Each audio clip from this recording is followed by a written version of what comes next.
All right, so the next phase is the emergent phase.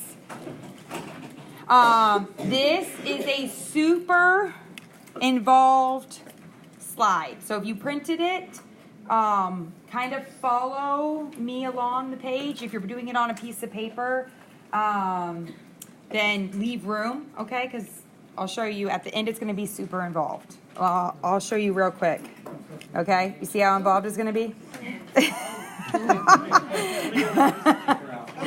Okay, but to me, and hopefully by the end to you, this is going to make more sense than a bunch of PowerPoints, okay?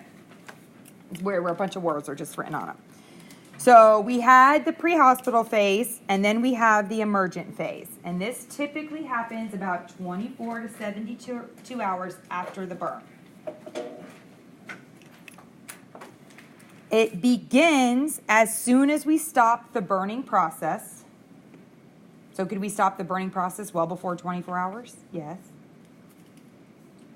And it ends when fluid is mobilized and we start diuresing. So remember, I keep talking that we have these massive fluid shifts. So during this emergent phase, we are having those massive fluid shifts out. When those fluids start shifting back into the intravascular space and we start diuresing, that's when we stop this phase. Okay?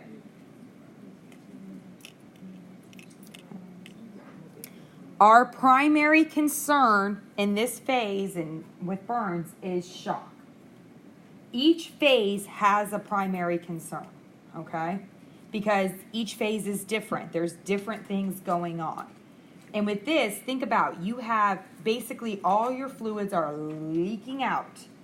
So that means that there's no fluids intravascularly, and you're not perfusing the tissues, organs.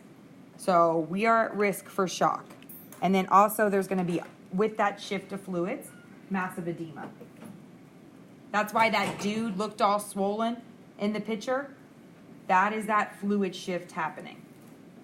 Now the picture you saw with the patient that's intubated and he looked okay and then an hour later he was all swollen, those pictures. That's what we're talking about. All right. So the first thing that happens when you have a burn is that you are opening the epidermis and or dermis and subcutaneous tissue.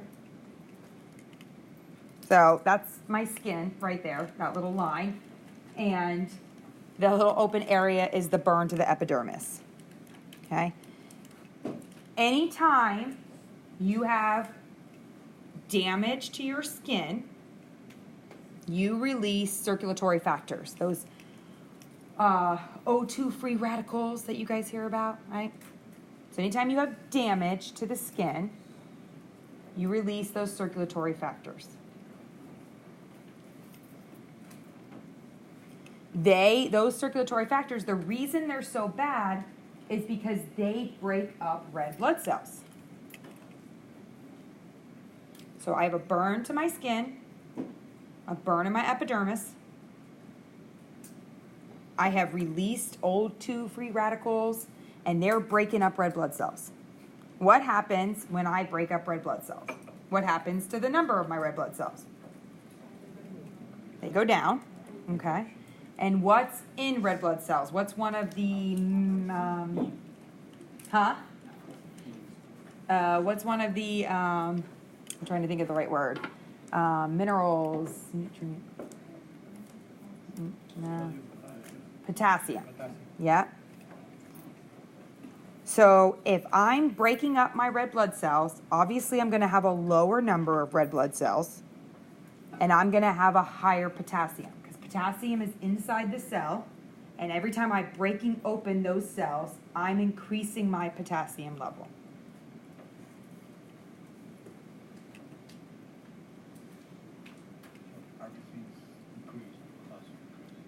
RBCs are decreasing, potassium's increasing.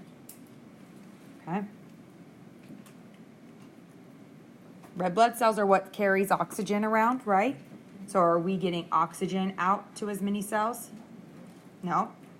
And with potassium, anytime we have a significant increase or decrease in potassium, what are we at risk for? Cardiac. Yep. So I'm at risk for cardiac dysrhythmia. So as the nurse, automatically when I see a burn, I'm worried about what? Cardiac issues, cardiac dysrhythmias. So how is my patient going to come in and say, hi, I've had a burn and I'm going to experience cardiac dysrhythmias? No. How they're going to maybe tell you they have some palpitations. They may not tell you anything. How are you going to know that something might be going on? What are you going to do? What's a nursing intervention you could do? Put it on a cardiac monitor, right? Get a lab. See what their potassium level is. Make sure that we're watching them, all right? This is where we got to take our thinking to, okay, guys? All right. So we're at risk for cardiac dysrhythmias. So I'm already thinking I'm going to start pulling. The patient came in with a burn. I know that one of the labs the doc better order is a potassium, because if he didn't order one, I'm going to be asking for one. And if he didn't order that patient to be on a cardiac monitor, I'm going to ask for that patient to be on a cardiac monitor.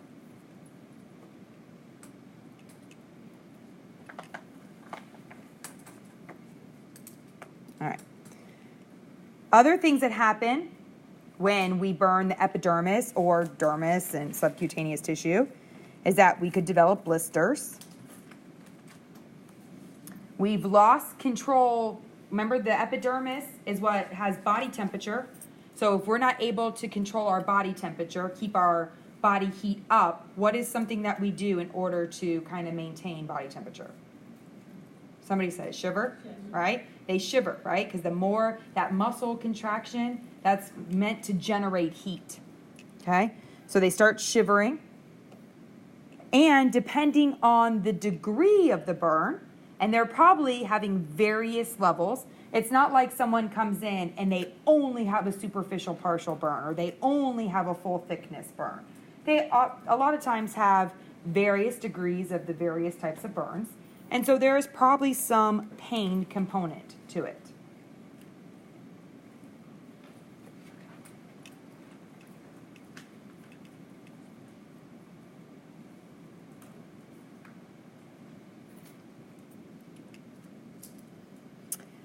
So this, I know it doesn't look like it, but this right here is my vessel, okay? Right here is my intravascular space. And think of all these little like divots as basically holes, all right? So when we talk about increased permeability, we're basically just meaning that things can move in and out of the intravascular space more easily. So whenever I have a burn and I have my epidermis, dermis, whatever is open, my body says, let's heal it. So how does it heal it? It heals it by sending mediators, right? It wants to kind of protect it and send it. That inflammatory response kicks in, okay? And so it's sending that everything there to kind of heal it. But because we're increasing capillary permeability to send things to help heal it, that just means that things can get out more easy too, right? This is why we're having that massive fluid shift, all right? So we have an inflammatory reaction. It causes increased capillary permeability.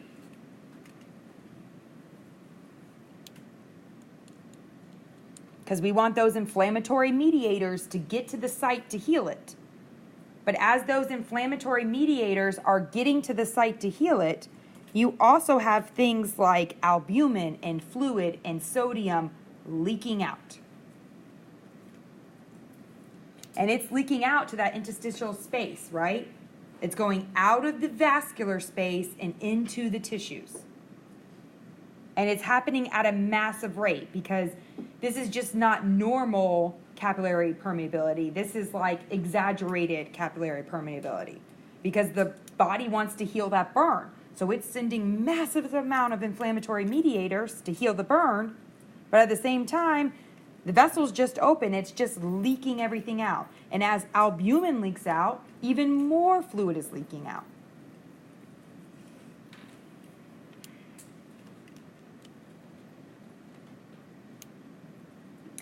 So normally we lose about 30 to 50 mLs per hour, right? With a severe burn, they can lose as much as 200 to 400 mLs per hour.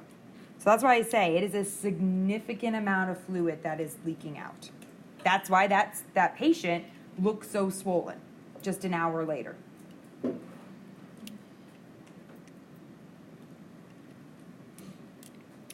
So because we have all that albumin and fluid following, we get the third spacing, right? We have all that fluid leaking into the interstitial spaces, into the tissues. So it's going to cause third spacing, which is basically the edema. What's going to happen to the volume inside the vessel, the intravascular volume?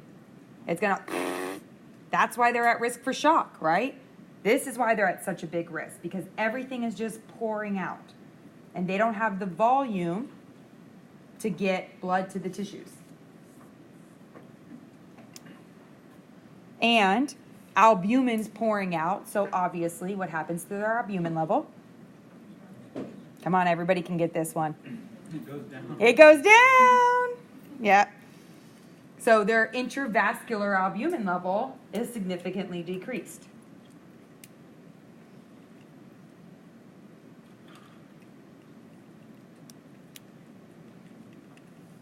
So if we have a lot of third spacing, we obviously have edema. And remember, everything that's in pink is kind of the epidemiology. It's what's happening. Green is the clinical manifestations that are occurring because of what's happening. And when you see blue up there, that's the treatment that we're going to be doing for those specific things. Okay? That's how it's kind of laid out. So you've got third spacing, you've got edema, and you've got all this fluid leaking into your lungs, right? So they're at really high risk of developing obstruction, pneumonia, ARDS. You guys will talk about ARDS when you get to level 4. But it's basically they're drowning in fluid. So as a nurse, what are you going to hear? Crackles, really wet breath sounds. This is why it's so important to intubate and protect their airway, because they're going to drown in fluid. If you have low intravascular volume, do you think your blood is going to be like nice and thin and moving around? Or is it going to be super thick? It's going to be super thick, okay? So the viscosity of it, you got super thick, viscous blood. Does viscous blood move around as easily? Especially when we talk about getting into smaller capillaries, like in the fingers and toes, nose. That rhymed. So you're going to have impaired circulation because it's sluggish. You have low volume, so you have this sluggish blood trying to move through the intravascular space. So you're going to have impaired circulation. It can occlude capillaries, causing necrosis.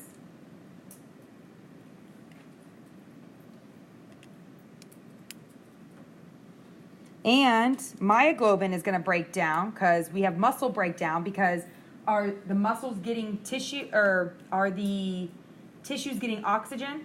No, because there's no volume carrying oxygen out. So muscles are starting to break down, and we already talked about when muscles break down, myoglobin increases, and myoglobin are big molecules. And so they tend to occlude your renal tubulars. So you already have a low volume. Do you think your urine output's going to be great? Nope. You're not going to have a great urine output. Your kidneys are going to start not functioning well. And then on top of it, because you have this thick blood filled with these myoglobin molecules, they're occluding the renal tubulars, your urine output's going to plummet even more. So you're going to get renal ischemia, acute tubular necrosis. Basically, for those acute tubular necrosis, you'll talk about a little bit more in level 4. But basically, your kidneys are kind of dying off, right? They're not getting the blood supply, the oxygen that they need to function.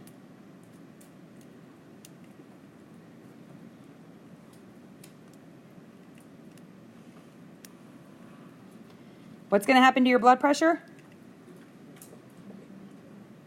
It's going to drop. I encourage class participation, by the way. It's okay to talk. Your heart rate's going to do what? It's going to try to compensate. Perfect. So it's going to increase because it has a low volume of blood to get out. So it's going to beat faster to try to get that low volume out faster. We already talked about your urine output's going to drop. And then when you have a low vascular volume, your body wants to protect, what are the main organs it wants to protect? Brain, heart, lungs. What does it not give two diddly doos about? Your kidneys, and your GI, right? So blood is shunting away from the GI system so that it can go towards the heart and the brain and the lungs. So you're going to have decreased peristalsis, and you could develop an ileus.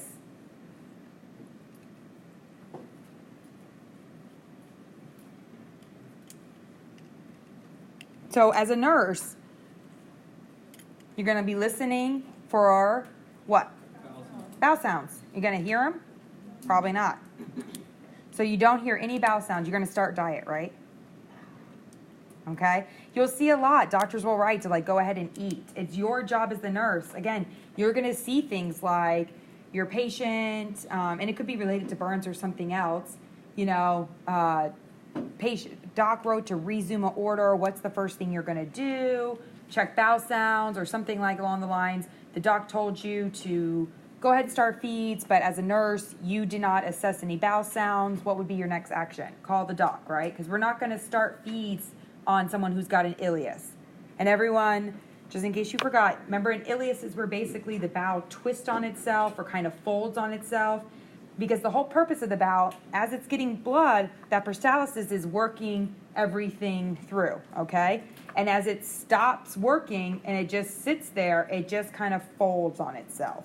And that's when that ileus develops. And if we try to feed at this point, if the doc says, okay, let's put an NG tube and start feeding them, well, nutrition's really important, but not if they've got an ileus, because then we can cause them to rupture their bowel. And they're already sick enough, and being septic from a ruptured bowel will not help the situation.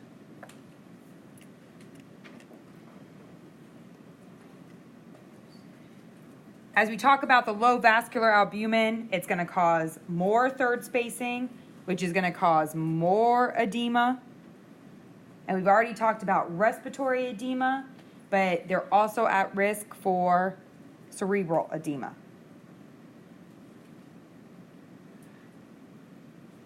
So as the nurse, I'm going to be monitoring for CNS changes, right? What's their level of consciousness? Are they confused? Did your patient that has a burn, was he okay an hour ago and now he seems a little off? Those are going to be signs that he's developing cerebral edema. They're going to be red flags for you. And your patients aren't going to tell you, my brain is filling with fluid right now. I'm third spacing.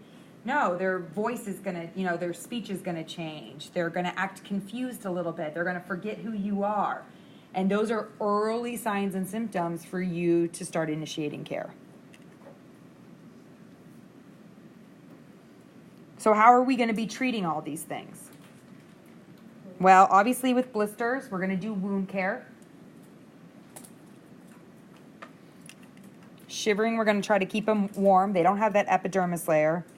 Pain-wise, we just told you that the gut is not working, okay?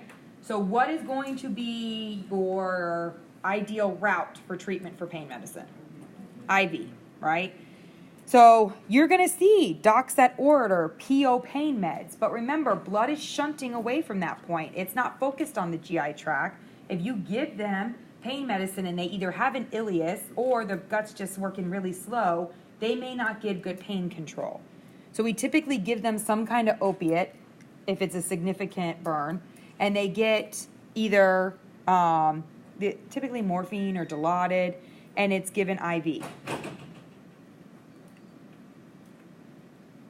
They will get a tetanus booster, IM.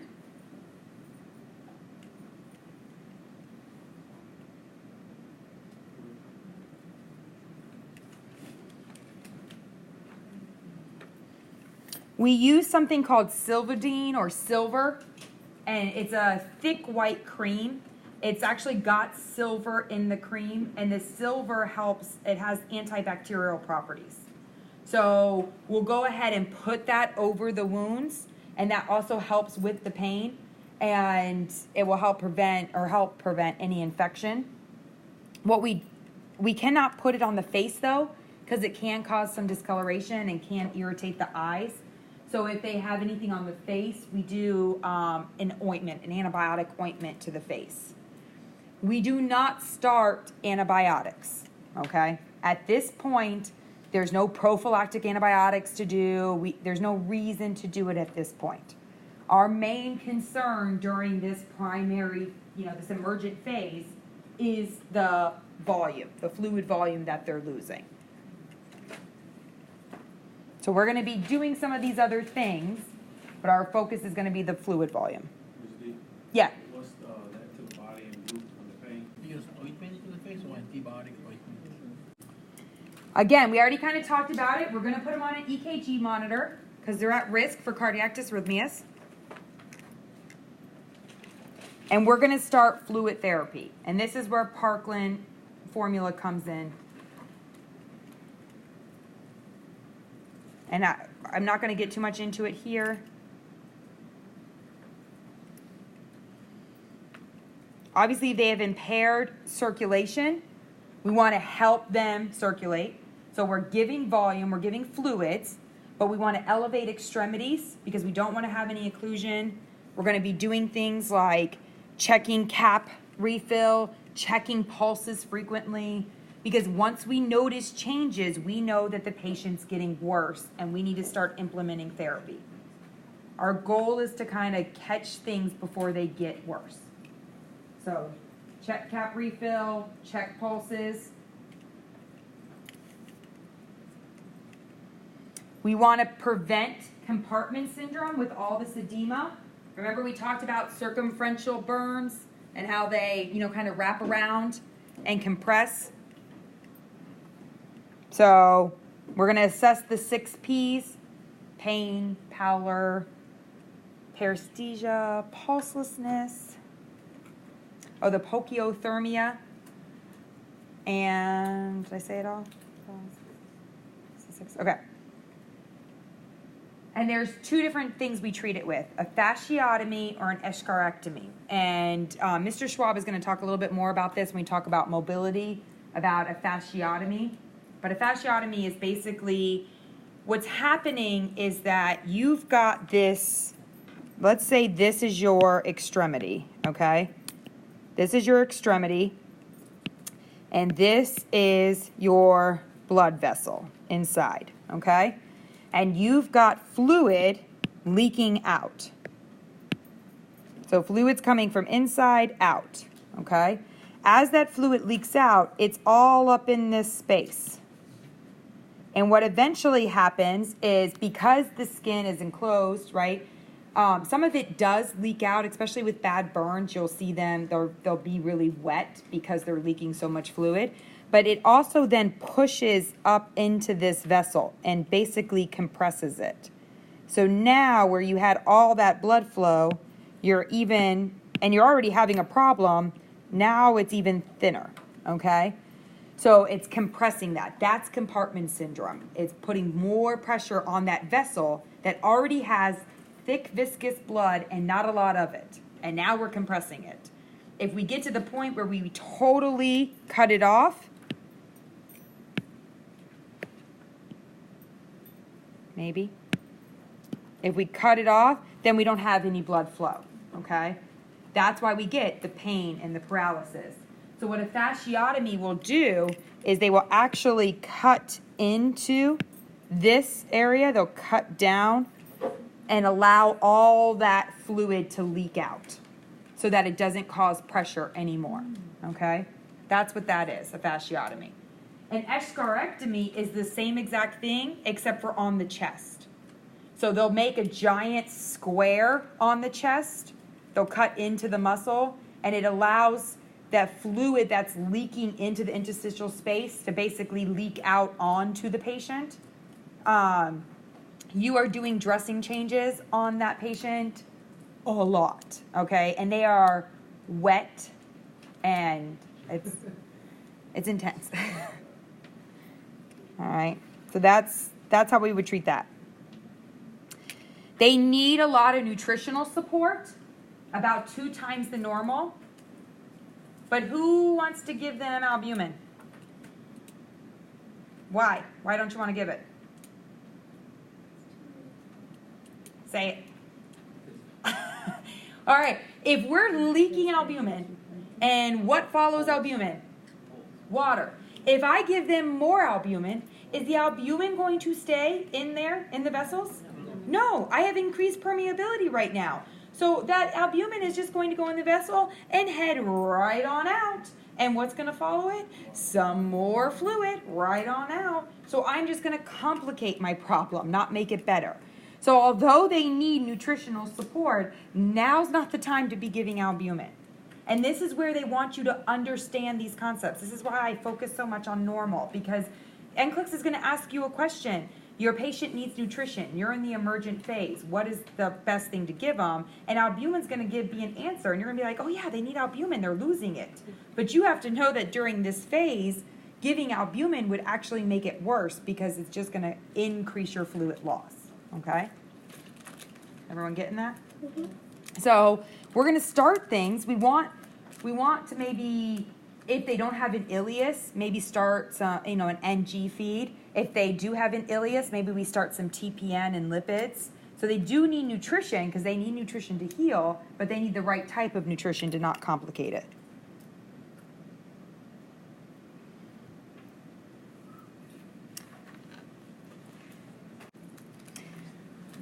So when we're looking at this, now when we look at clinical manifestations, instead of just looking at a bunch of words on a PowerPoint, does this make sense? Do I understand why I've got shivering? Do I understand why I've got absent bowel sounds and ileus? Do I understand why I'm at risk for shock? Do I understand why I'm in pain?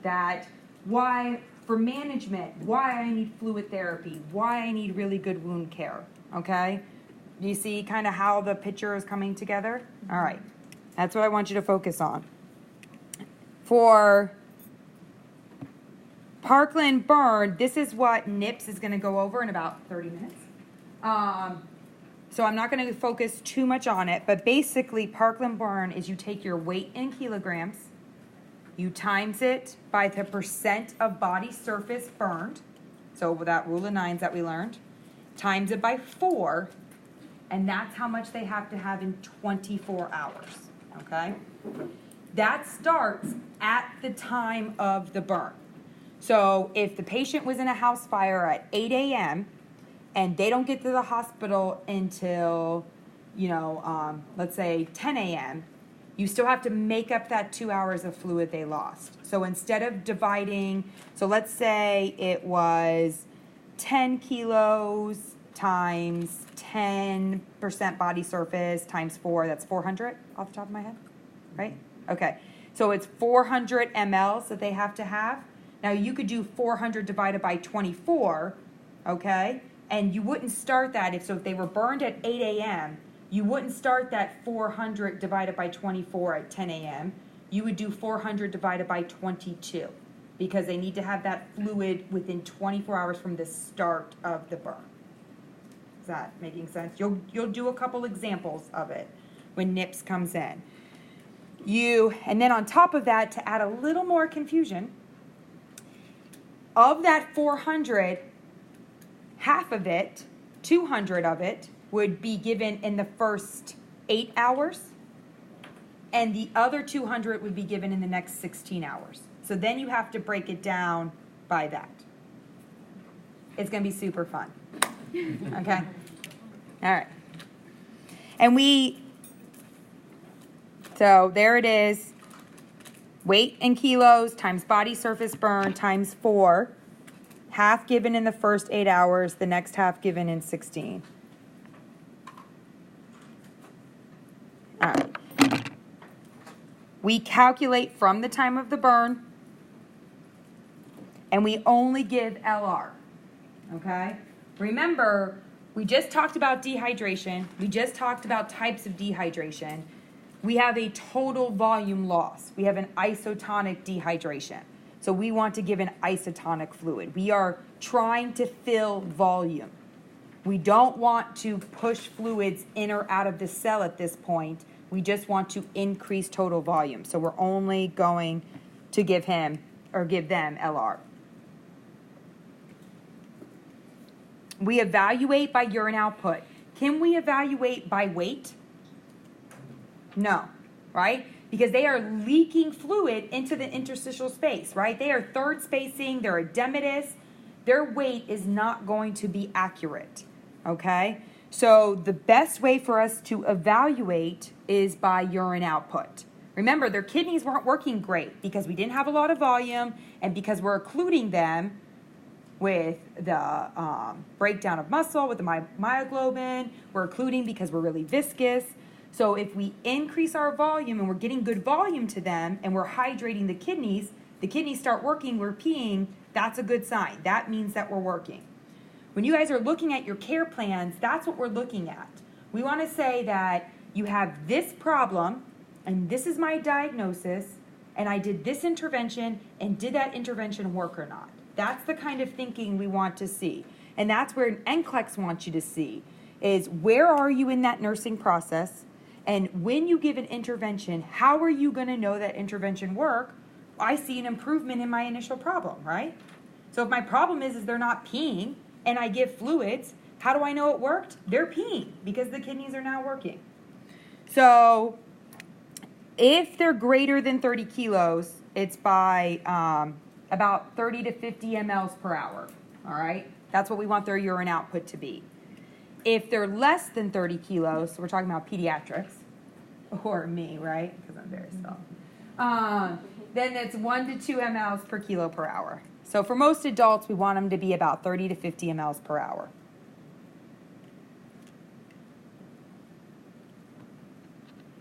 All right, again, now does this all make sense?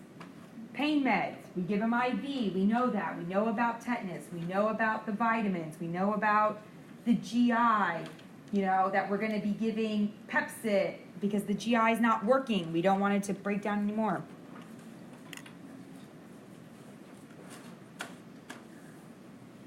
Here's pictures of a fasciotomy and an escharrectomy.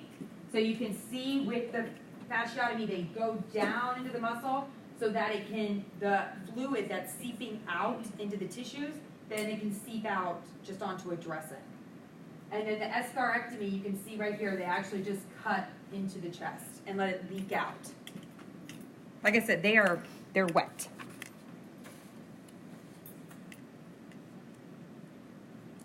And we've already talked about all this stuff, right?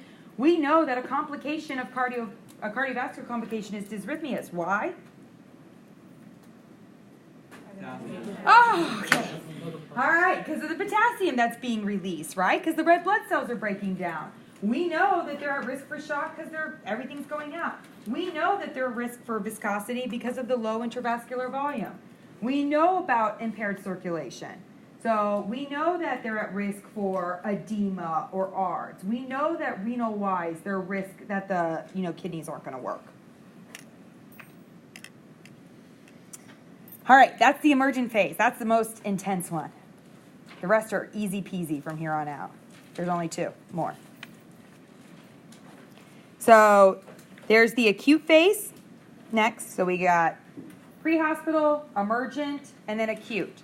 People often get these confused. They want to make acute the first phase, right? Because it sounds like it. But remember that it's emergent and then acute. So this begins once all that fluid that's been leaking out. Oh, because I forgot to show you one thing. I'm sorry. I'm going to go back real quick. At the very end, what basically stops this process is, as we have all this leaking happening, platelets come and they start to swarm. So you would say step 3 would be right here. Okay? And this is when platelets come, and platelets want to kind of heal the area. So you've got all these little dudes, and the platelets basically plug up the holes. And they plug up the holes. Okay? And when those holes get plugged up, you no longer have that increased capillary permeability. All right?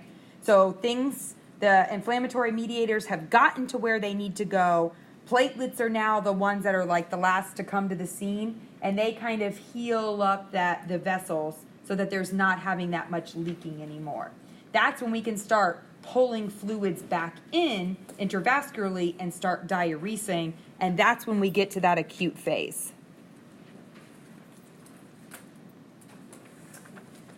All right.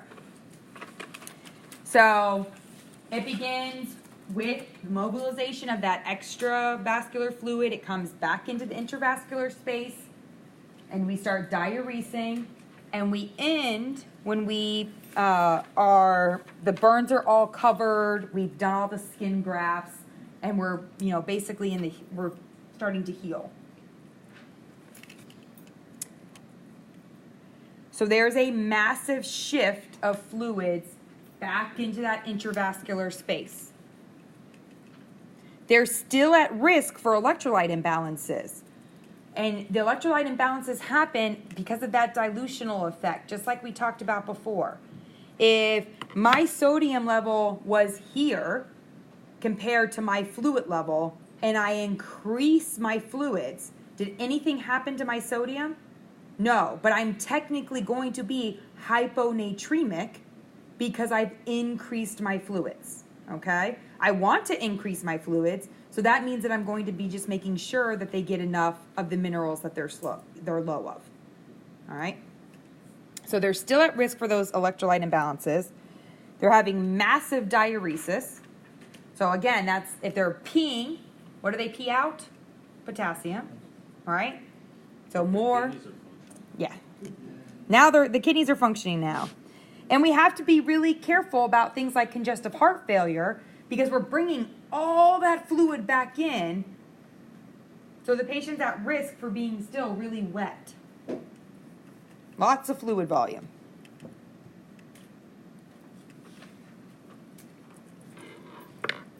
Wound care is going to be super important. Our main issue in the emergent phase was hypovolemia shock, right? You're like, whew, out of the woods. I saved my patient. I have fluid mobilized them. They are stable. They are not going to die of hypovolemic shock. And then they develop sepsis and die. And you're like, dang, all right? So now we're worried about infection in this phase, okay? So we're not as much at risk as hypovolemic shock anymore, but we are at risk of developing infection. Nutrition is going to be a big focus. We want to keep that GI awake, and we're going to focus on pain management, physical therapy, occupational therapy.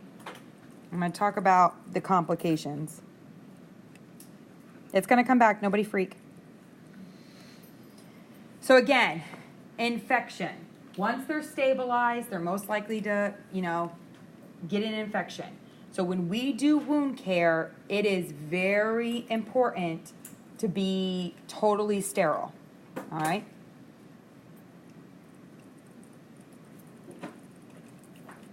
They often treat it like a surgery. So they wash from tips of the fingers up to the forearms. They get dressed in sterile gown, wear a mask, sterile gloves to do these dressing changes, okay? Because they're at such risk for infection.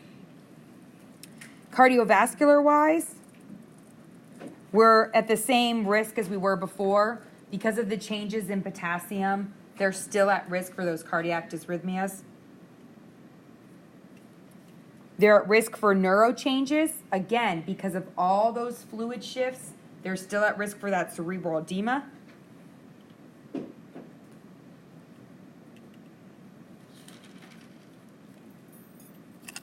Musculoskeletal, they're at risk for contractures. We want to be careful that when we're doing wound care, that especially when we are wrapping around joints, that we don't wrap too tight, that we still allow for some movement. Because if we wrap them so tight and they develop a contracture because of it, that's not going to be a good outcome.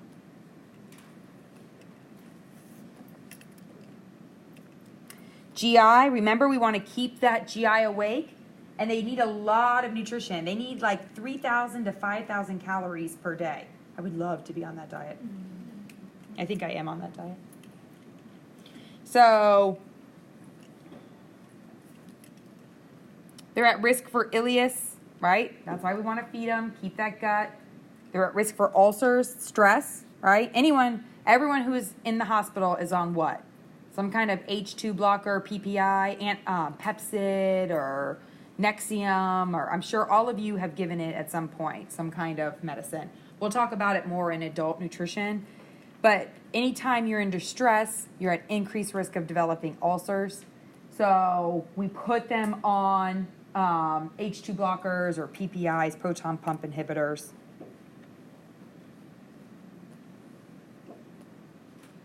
And again, if my problem is, my stomach hurts, because, like I'm in nursing school and my stomach hurts, and I take a Tums to get me through my test, what am I hoping my Tums is going to do? Decrease pain, decrease the nausea, vomit, right? Decrease your side effects. That's what we're looking for. If patients are complaining of something or we're at risk of something, when we do an intervention, we're trying to see, did that get better? So if we're giving, feeds, are we getting them nutrition or are we making it worse? If we're giving them something for their ulcer, are they feeling better or worse? Endocrine rise, they have glucose intolerance, they're at risk, if they have diabetes or at risk for diabetes, their glucose intolerance is higher at this point. And again, they continue to have imbalances. Sodium tends to be a dilutional thing. And whenever we think of potassium, we think of cardiac. Whenever we think of sodium, we think of what? Neuroskeletal, right?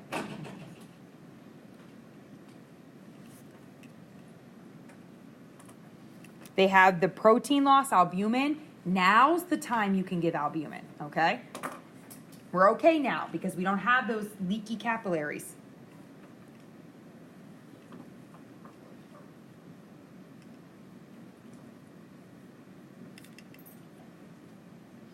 And they get on high carb, high protein, high calorie diets.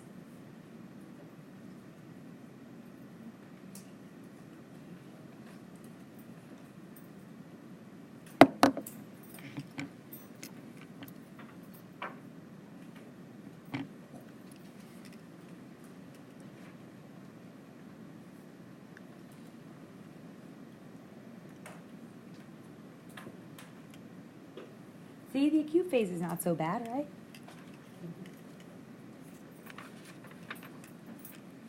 And last is the rehab phase.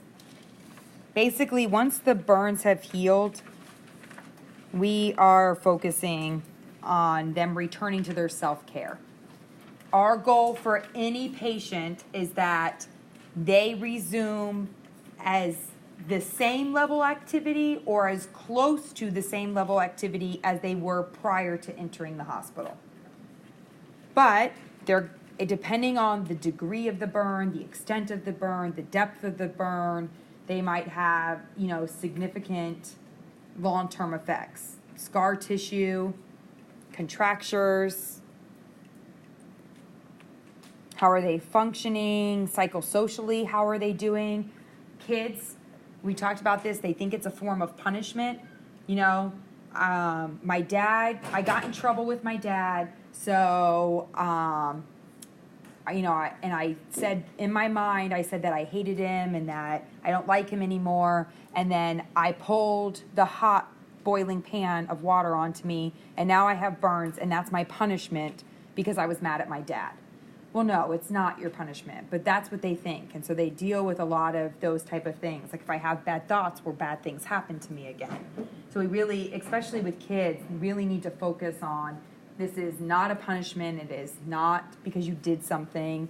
And also, if they do have significant scarring, how does it affect them with them dealing with other children? You know, kids can be horribly cruel. So working with them through that. So.